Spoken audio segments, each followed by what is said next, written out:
Tonight, the Mideast ceasefire shattered and a vow from Israel to continue its fight against Hamas with full force.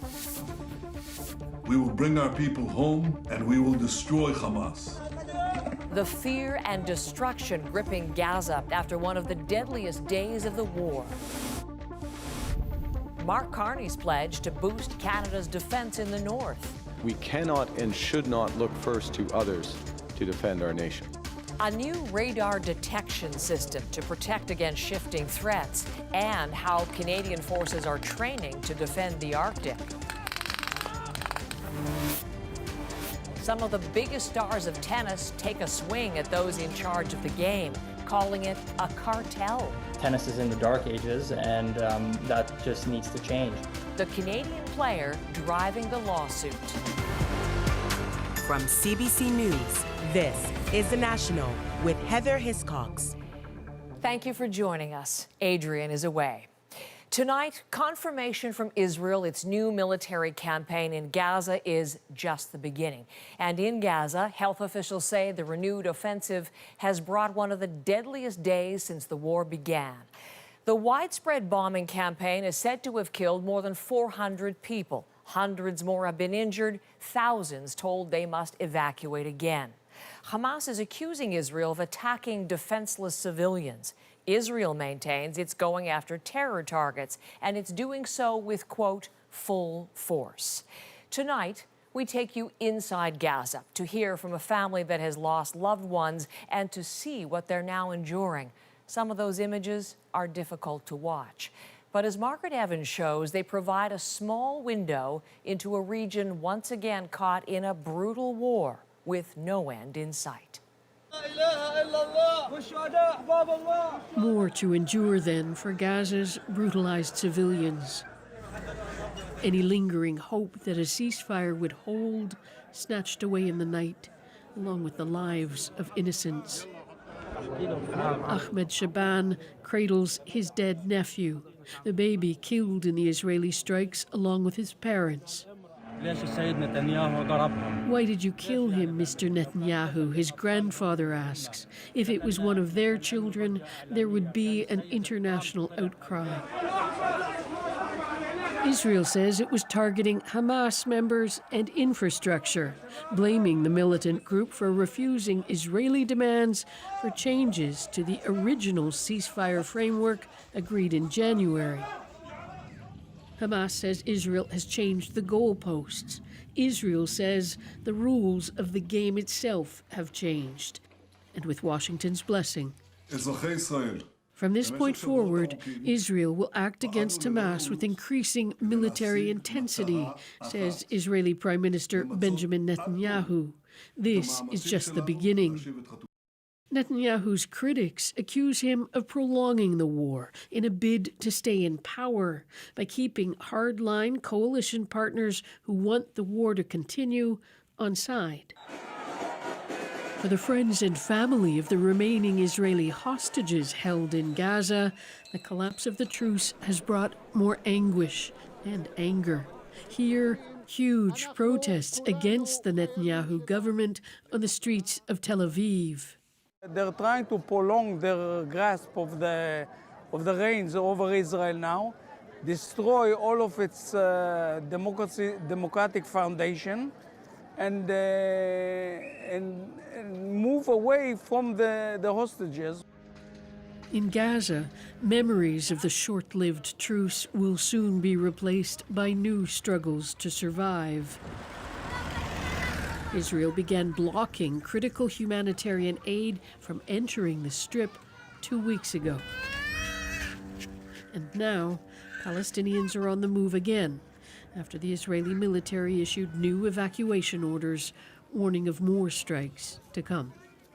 Health officials are now saying that this has been one of the deadliest single days of the war in Gaza, with more than 400 Palestinians killed and hundreds more injured. Margaret, Israel informed the White House of the plan ahead of time. Does that indicate Washington's support of these airstrikes? That's right. That's pretty strong support, it would seem, Heather. The U.S. ambassador to the UN Security Council today said that Hamas was solely responsible for the resumption of hostilities. And if you'll remember, back in February, Donald Trump actually called for the release of all Israeli hostages at once, as opposed to in phases, as originally agreed. And he pledged that all hell would break loose if they weren't. Margaret, thank you very much. Margaret Evans in London. Ukraine says Russia is continuing to strike its civilian infrastructure tonight, despite an agreement between Donald Trump and Vladimir Putin earlier today to stop attacks on energy and infrastructure targets for now. As Chris Brown explains, a broader ceasefire remains elusive. Speaking to Russian oligarchs, Vladimir Putin set the stage for his phone call with Donald Trump, warning foreign businesses in uncompromising language they'll have to play by his rules.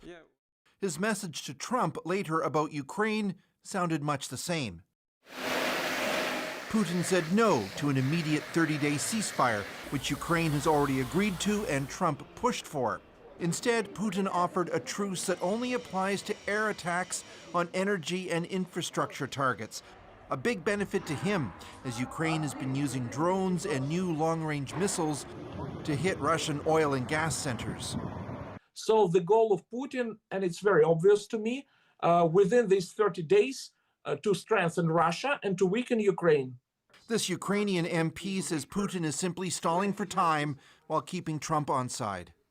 Putin continues to insist on such additional and totally unacceptable demands for Ukraine as to stop mobilization and to stop providing to Ukraine weaponry. Russia and Ukraine did agree to exchange prisoners, 175 each, and return some wounded Ukrainian soldiers. In a social media post, Trump said the call was productive. Many elements of a contract for peace were discussed, including the fact that thousands of soldiers are being killed, and both President Putin and President Zelensky would like to see it end. All of these talks happened over the head of Ukraine's president, who's visiting Finland. Vladimir Zelensky said Putin is clearly not ready to end the war. Both leaders will likely claim a win. Trump that negotiations will continue, likely somewhere in the Middle East, and Putin that Trump remains engaged, while Russia's army continues pounding Ukraine on the battlefield. Chris Brown, CBC News, London. There's more confusion today from Washington about how it plans to impose its next round of tariffs April 2nd. Earlier today, the U.S. Treasury Secretary implied there's room for negotiation, and the starting date may not be firm.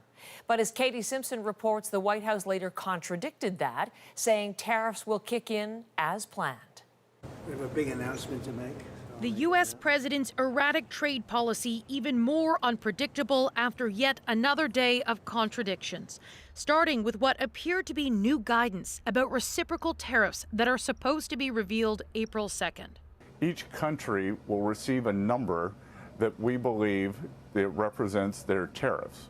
So for some countries, it could be quite low. For some countries, it could be quite high. A senior Canadian government official tells CBC News the number is understood to be the actual new tariff rate.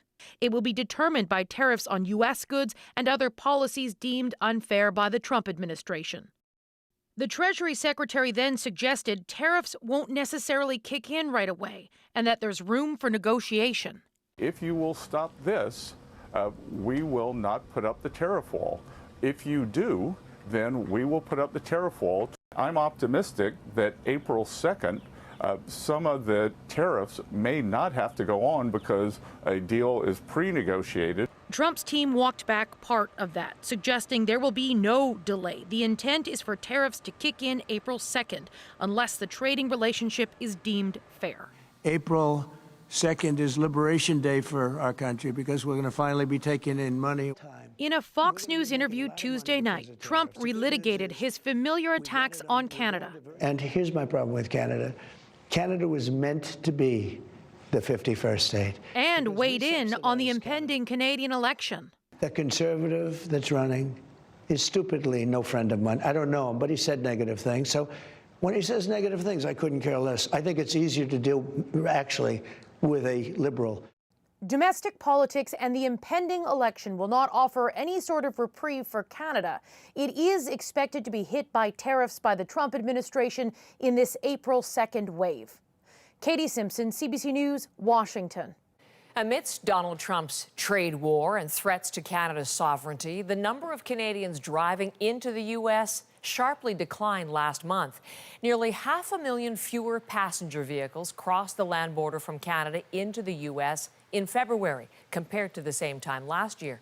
That's the lowest number since the COVID-19 era, when the Canadian government still had some pandemic restrictions in place. U.S. data also shows the number of truck and pedestrian crossings were significantly lower last month compared to 2024 numbers. It's been a whirlwind first tour for Canada's new Prime Minister. European meetings yesterday. Today, a stop in Canada's far north, where Mark Carney reinforced Canada's commitment to protect Arctic sovereignty. CBC News chief political correspondent Rosemary Barton now with exactly how Ottawa intends to act and why it's doing so now. At a time when Canadians have become increasingly concerned about sovereignty, Canada's new Prime Minister went north of 60 to shore up Arctic security. Canada must be strong in our partnerships, particularly NORAD. We cannot and should not look first to others to defend our nation. Among those threatening the North, Russia and China, and an American neighbor that is increasingly aligned with those very nations. The modernization of NORAD was already promised by the Liberal government, but in this last leg of his trip, Mark Carney confirmed a $6 billion partnership with Australia to develop and install a new radar detection system. The money is part of the previous announcement of billions. The need to improve NORAD has been an ongoing criticism from the U.S. There is hope this will help. Securing Canada is an absolute strategic priority of this government. There is also a plan to expand Canadian Armed Forces operations in different locations in the north, and money towards upgrading power plants and improving housing. Canada's national identity as an Arctic nation was built on the backs of our communities. The Arctic plays a strategic geopolitical role. We are Canada's gateway to the Northwest Passage. A signal the sustainability of the North is also key to diversifying trade in a changing world. For New Democrats, investing in defense means investing in people. In recent weeks, leaders of other parties have been north to make promises about Canada's security. Our safety, territory, and trade with the U.S. requires we take back control of our north. Conservative leader Pierre Poilievre promised to build a new base in Iqaluit by cutting foreign aid, but was criticized for not consulting with Indigenous people first. Of course, this is also about Donald Trump ahead of the Prime Minister's first call with the President. When that will happen still has to be confirmed, but Carney warns Canadians it is not one meeting that will solve all of the current challenges. Rosemary Barton, CBC News, Iqaluit. The cost of living in this country got more expensive last month. The annual inflation rate jumped to 2.6%. That's an 8-month high and up from 1.9% in January. The number doesn't yet reflect the impact of U.S. tariffs. So, why the increase? Nisha Patel is here to explain.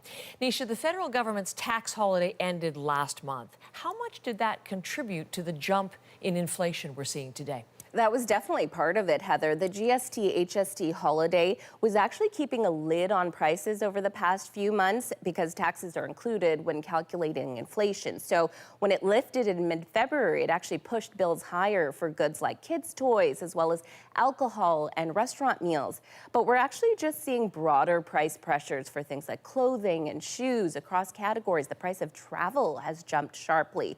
Now, inflation in Canada is above the Bank of Canada's 2% target for the first time in 7 months. And economists are concerned that we could see even hotter inflation in the months ahead. You know, we have those retaliatory tariffs, we have a low loonie, that could all drive prices here higher as the Canada-U.S. trade war drags on. And how much more complicated does all of this make the next Bank of Canada interest rate decision?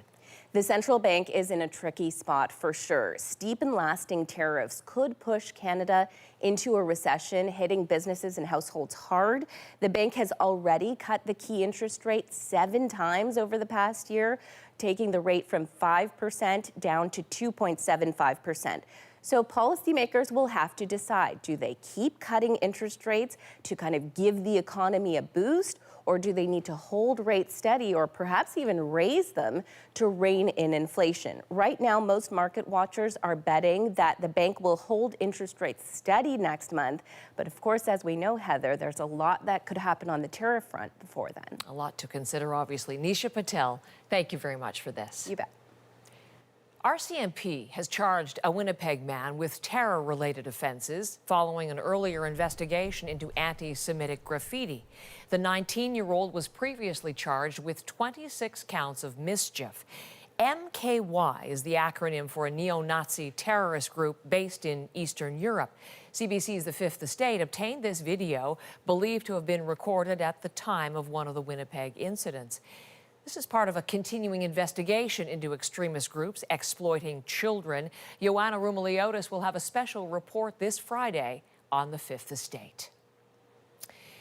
In a rare move, the Chief Justice of the U.S. Supreme Court has rebuked the U.S. president tonight after Donald Trump called for a federal judge to be impeached. As Paul Hunter lays out, it's all connected to a court order last weekend to halt some deportation flights, and it's raising concerns about the future of U.S. democracy. You don't have to go home, but you can't stay here. Even as the White House sets to music the fates of various now deported migrants, the legal battling over whether in sending some to El Salvador on the weekend, U.S. President Donald Trump flat out ignored orders from a U.S. federal judge rages. The migrants, said by the White House to be murderous Venezuelan gang members, were forced out of the U.S. Sunday when Trump invoked the rarely used Alien Enemies Act of 1798. Promptly challenged in court, a federal judge quickly ordered the deportation be stopped. But the migrants are indeed now imprisoned in El Salvador. In Washington, the federal judge now demanding more details on why his order to halt the deportation was, as he's put it, possibly defied. On social media, this radical left lunatic, he wrote, should be impeached. That comment brought a rare and sharp rebuke from the Chief Justice of the U.S. Supreme Court. In a statement, said John Roberts, for more than 2 centuries, it has been established that impeachment is not an appropriate response to disagreement concerning a judicial decision. Mr. President, later, on Fox News, Trump held firm on whether he should be the one to determine such deportations. Well, that's a presidential job. That's not for a local judge to be making that determination. Democrats, among those who fear a president defying a judicial order, leaves the U.S. at the edge of a full-on constitutional crisis. If we get rid of rule of law, the 248-year tradition in America, this democracy is over, okay? So it's vital to stop it. Republicans, by contrast, seem all good with Trump's judicial pushback. I think America supports this, and we are tired of these activist judges reaching out way over their skis, and that's what this guy's done. All of it, Heather, leaving the U.S. Constitution itself, say many, at risk. Paul, another court ruling against the White House has raised this issue of constitutionality. What can you tell us there?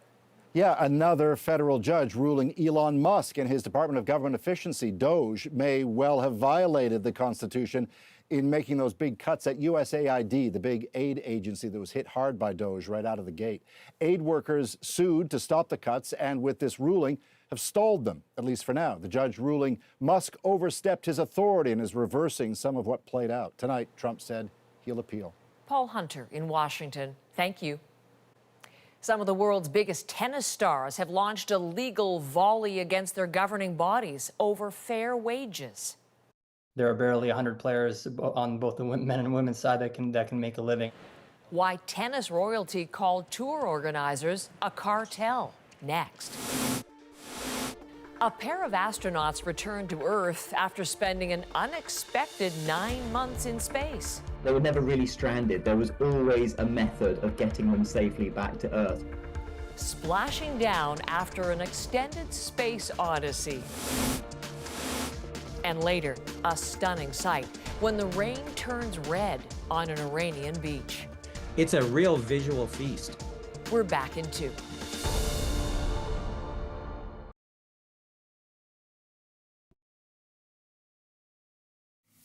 Of Ohtani is endless. That's a high curveball, and it got absolutely smoked. Ohtani has the first Dodgers hit of the year. The Major League Baseball season has begun as it ended with a win for the defending World Series champions. The LA Dodgers beat the Chicago Cubs overseas at the Tokyo Dome. Superstar Shohei Ohtani gave the fans what they came to see. He had his first 2 hits of the season and helped the Dodgers win. The 2 teams will play later again tomorrow, and the regular season for the rest of the MLB begins next week.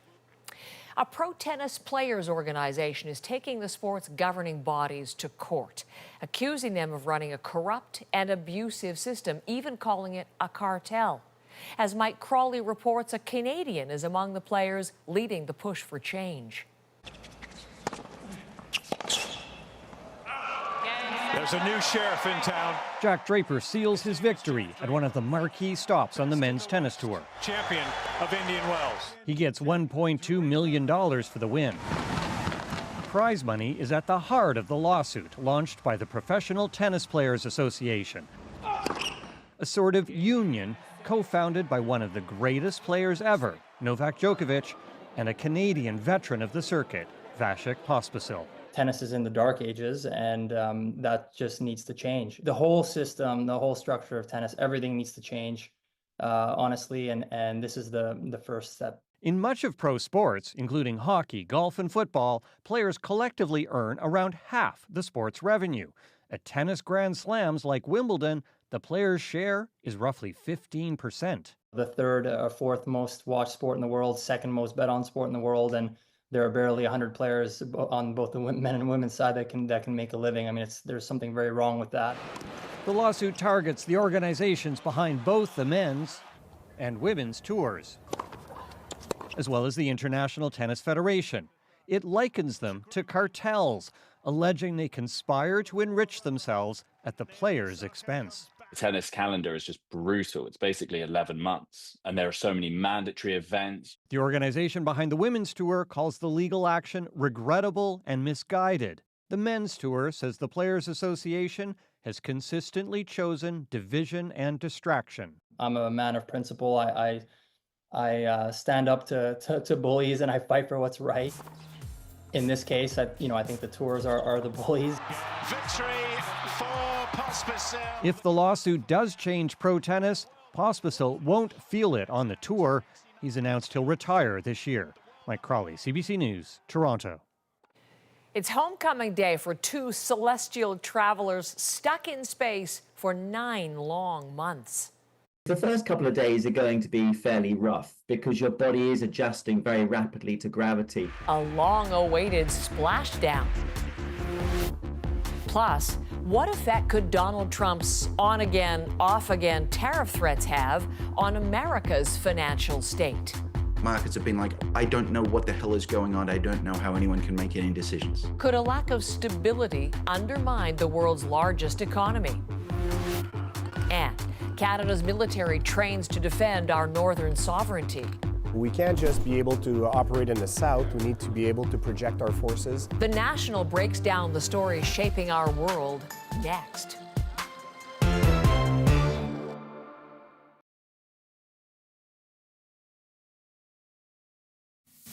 We probably should give it back. It was a gift. A French lawmaker has ignited a heated squabble over New York City's iconic Statue of Liberty.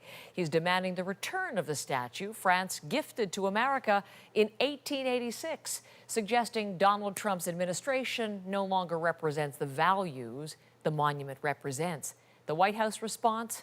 Absolutely not. There will be no Tesla vehicles at Vancouver's Auto Show. It starts tomorrow, and tonight, its executive director says it's pulling the electric car maker over safety concerns. Protesters have denounced the company's owner, Elon Musk, and Tesla's been a target of vandals in recent weeks, including today in Las Vegas, where some cars at a Tesla service center were set on fire. A pair of astronauts are back home tonight after an extended space odyssey. Their 8-day mission turned into an unexpected 9-month stay. Christine Burak now on the moment they returned and the lessons learned. And splashdown. Finally, back on Earth. For Sonny Williams and Butch Wilmore, a splashing finish to an unexpectedly long journey. Welcome home. The veteran astronaut spent 286 days in space after their test flight aboard Boeing's Starliner spacecraft abruptly ended due to technical problems, leaving them on the space station, but also giving scientists a chance to study their health for clues that could help future missions to Mars. I think that healthcare delivery is actually the number one issue that needs to be resolved before we're ready to launch the first crew. Canadian Dr. Robert Thirsk spent about 6 months in space. He's felt the heavy toll space travel takes on the mind and body, impacting everything from his bones, heart, and lungs to vision, muscles, and immune system. A return trip to Mars could take 21 months. That mission will be much more difficult on the body because of its length, and also because of its remoteness from Earth as well. So it's really kind of using this as a step-by-step process. Doctors say what's learned from each mission helps improve training, equipment, and technology for longer trips. Unlike the space station, scientists say it would take 20 minutes to send a message from Mars one way. If an astronaut had a heart attack, they'd need a doctor on board or a way to deliver health care remotely. So it's really looking at how can we make our health system and delivery more autonomous, incorporating whether AI, machine learning, and really trying to see that we're adequately ready for those processes. Williams and Wilmore will now undergo weeks of testing, in part to find out how to deliver better health care deeper in space, which could also translate into better care for people living in remote communities right here on Earth. Christine Burak, CBC News, Toronto. Now it's time to dig deeper into the story shaping our world. With cracks emerging in long-standing alliances and a shifting geopolitical landscape in the Arctic, Canada is reaffirming its sovereignty with a show of force. Canada is about the North, our North strong and free. And we're on the ground to see what an Arctic defense could look like. But first, trade tensions rattled the U.S. market. Stocks slide, wiping out billions of dollars. This is the biggest bout of market volatility in years. So could Trump's tariffs drive the U.S. into a recession?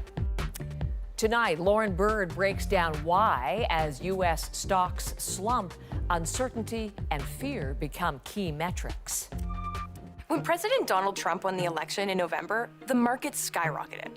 All right, stock markets surge on the news of Mr. Trump's victory. 1,500 points for the Dow today. The Dow actually hit a new record high. The overwhelming sentiment from investors was that this administration would be good for business, good for the economy. It's what Trump campaigned on. Inflation will be in full retreat. Our economy will be roaring back. Now, not even 2 months into his presidency, the talk of a possible American recession seems to be everywhere. The R word, recession, wasn't even in the vocabulary a few weeks ago. And Trump didn't rule out the possibility of a recession in a recent interview. Are you expecting a recession this year? I hate to predict things like that. There is a period of transition because what we're doing is very big. That makes it sound like he's willing to trade a potential recession for the values and the goals that he has for the United States. So how did the world's largest economy go from booming to stoking fears of a recession in just a few weeks?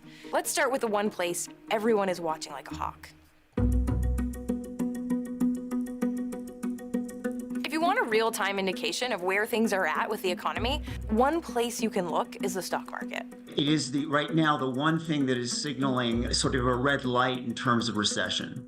Now, we should make it clear, the US is not in a recession, and most experts aren't suggesting one is imminent either. But that red light we just heard about, it's a huge shift. And it may not be surprising if you've been paying attention to the stock market, which has cratered in the last few weeks, wiping out all those gains from Trump's election and more. Breaking news from Wall Street right now. The markets just closed, clocking in their worst day of the year. Today was the worst day for the NASDAQ since 2022. Take a look at the major indexes over the past month. The S&P 500 lost almost 10% of its value. The Dow Jones down nearly 9%. The NASDAQ down about 13%. More than $4 trillion of market value has been lost in under a month. Technically, the bull market that ostensibly began back in late October of 2022, that bull market is over. This is the biggest bout of market volatility in years. And a lot of people, not wanting to check their 401ks, their retirement accounts, of course, because of this huge dip. And a lot of it has to do with how investors are feeling about where the economy could be headed. The stock market is not the economy, but it does indicate people's moods about and prospects for companies, because the stock market is forward-looking in the sense that people are expecting stock returns, dividends, those sorts of things. I do think the stock market is a bit of a self-fulfilling prophecy for the economy, and that if people see the stock market down, it overall lowers confidence. And you can understand where that low confidence is coming from. Just think about the whiplash we've seen over the last month. President Trump announced sweeping tariffs. President Trump's tariffs against Canada will now be put on hold. Donald Trump's tariffs are in effect. Be clear for the 50%, is that going to go into effect on Canada or no? Which one? The 50% tariffs? I'll let you know about it. The chaos has been hard to keep up with, and all of that uncertainty is making it tough for investors to know where to put their money, leading to those huge sell-offs. Every time Trump announces tariffs, if he thinks it's good for the American economy and good for American business, you should expect stocks to spike. Instead, they crater. So he keeps announcing it and then backing off, and announcing it and then backing off. Most recently, markets have been like, I don't know what the hell is going on. I don't know how anyone can make any decisions. And all of that uncertainty is showing in another place, gold. It's often considered an investment safe haven in turbulent economic times, and its price has increased 11% since the start of the year.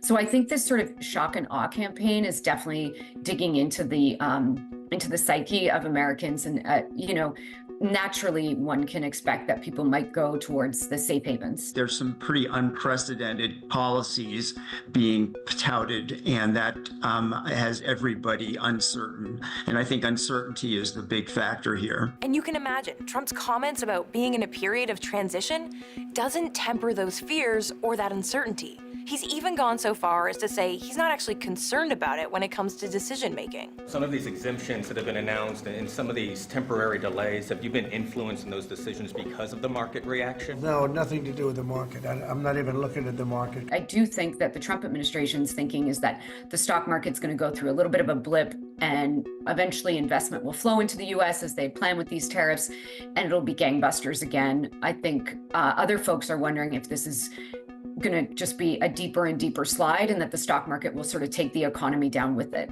And the fear now for economists is that the uncertainty that's rocking the stock market will trickle down through the rest of the economy. It makes investors, businesses, consumers all very nervous. Economists track a lot of indicators to get a sense of the economy. Things like jobs numbers, GDP, inflation, retail sales, and consumer sentiment. A lot of that data lags a month or two behind, so it's hard to say exactly where the economy is right now. But there are a couple of warning signs starting to show. There are more yellow flags than red flags for the U.S. economy, but they are out there and they're part of the discussion. Take consumer sentiment, which basically measures how people feel about the economy and their own financial situation. The University of Michigan's tracker shows sentiment fell in January after rising for 5 straight months. And its report from last month said people's long-term expectations when it came to inflation exhibited substantial uncertainty, especially concerning policy changes under the new presidential administration. We just keep going back to this word, uncertainty. I think consumers are starting to wonder how these tariffs will play out. It's part of an everyday discussion. They're very much aware that import prices could increase. What we are seeing actually is that households are not only unhappy about the general state of things in Washington, they are starting to worry about their own economic situations. And a fall in consumer sentiment could be a uniquely big problem for the US because consumption plays a huge role in the American economy. 70% of its GDP comes from consumer spending. That's high. So people going out and buying cars, food, clothes, it matters. Consumers' sentiment is actually really important in thinking about the near future of the economy. Because if consumers are worried about their situations, then they tend to pull back on spending. And it doesn't take long for that to affect businesses. It may already be happening. Delta Airlines warned it expects profits to be lower than previously indicated because of a slowdown in both business and consumer spending and travel. Kohl's and Dick's Sporting Goods adding to the flood of companies raising concerns about the U.S. consumer. And it's not just the big corporations. The National Federation of Independent Business tracks small business optimism.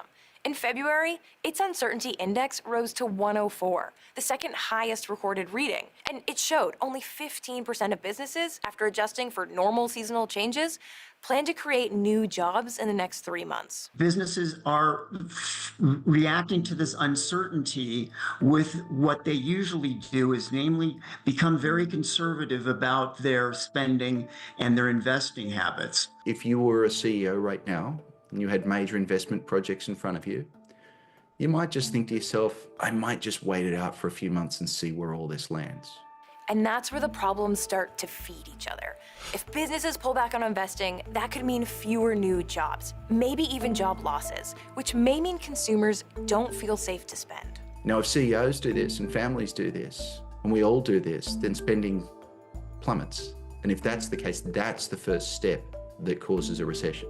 Now again, the US is not there. That's the good news. But as we've said, how people feel about this really matters. Recessions can be self-fulfilling prophecies. And according to the analysts we spoke to, the uncertainty around all of this doesn't seem to be going anywhere anytime soon. Thanks, Lauren. Military exercises in northern Quebec are taking on an increased significance amid rising geopolitical tensions. There's a risk that the American administration wants to challenge Canadian claims on some area of the north. Preparing the defense of Canada's Arctic. That's next.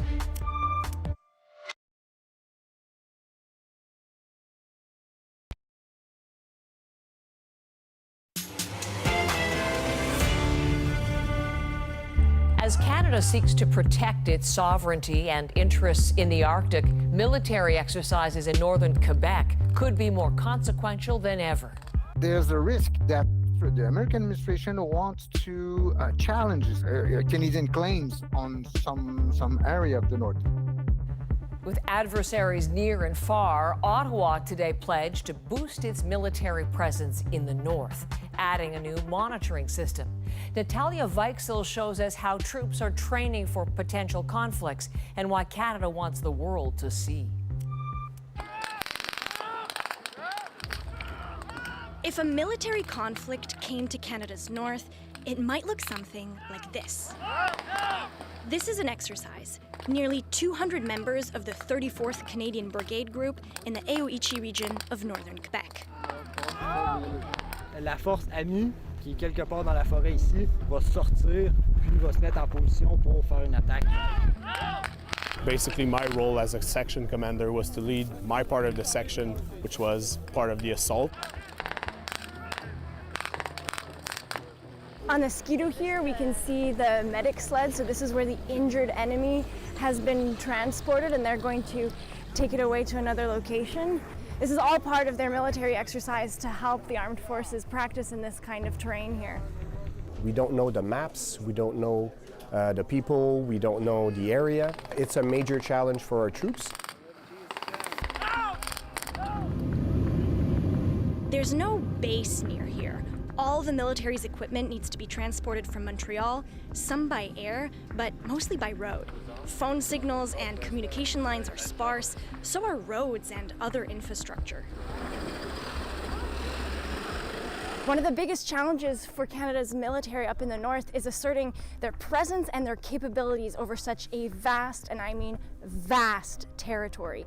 Canada's north makes up about 40% of the country's entire landmass, and this region stretches for about 4 million square kilometers.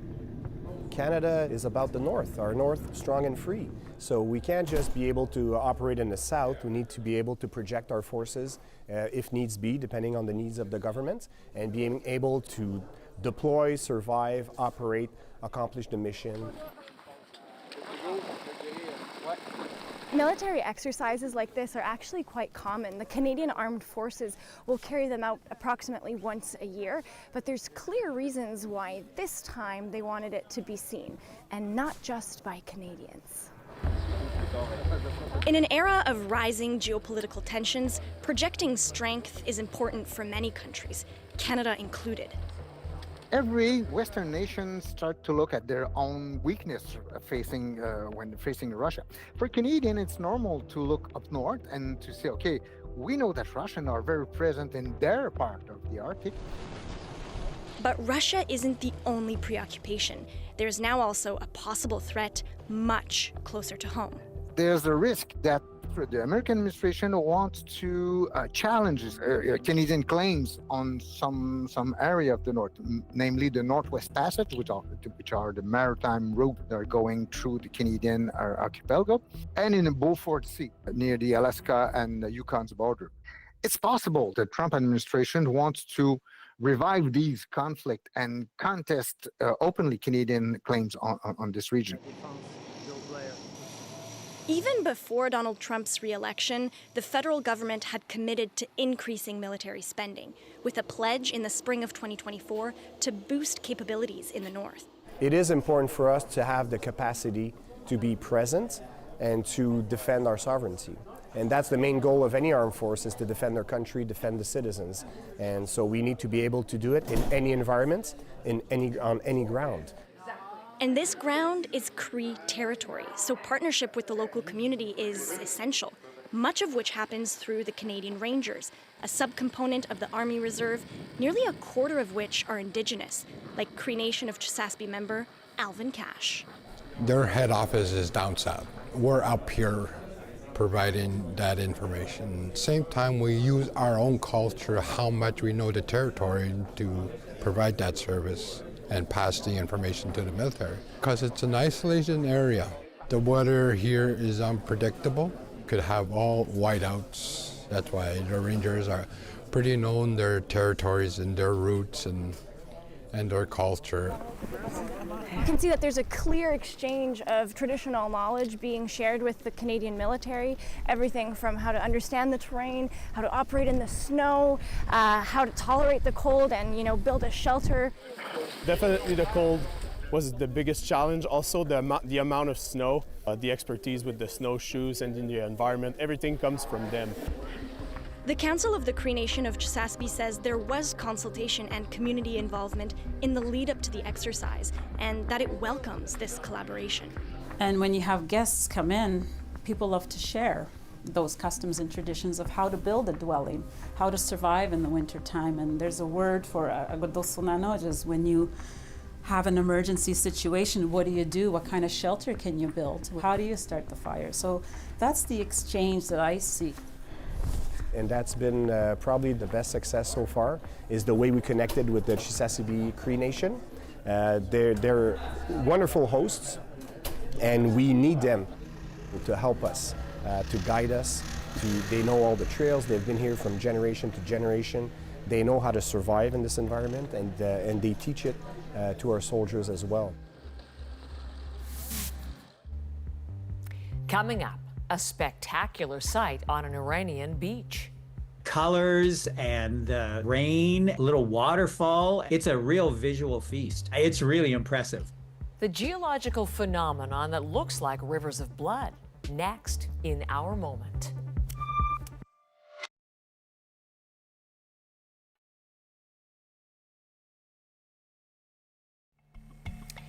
This is Red Beach on Hormuz Island, just off the coast of Iran. It's a popular tourist destination where the sand has a brilliant crimson coloring. Now, recently, heavy rains in the area caused significant erosion and produced what looks like a river of blood. The remarkable phenomenon is our moment.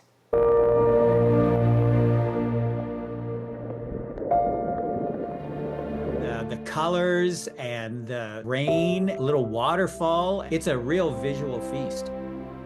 This island is just off the coast of Iran and is famous for the very special combination of the salt and volcanic rock. So what we're seeing is the reddest of those rocks, very rich in hematite, being eroded and moving across the landscape.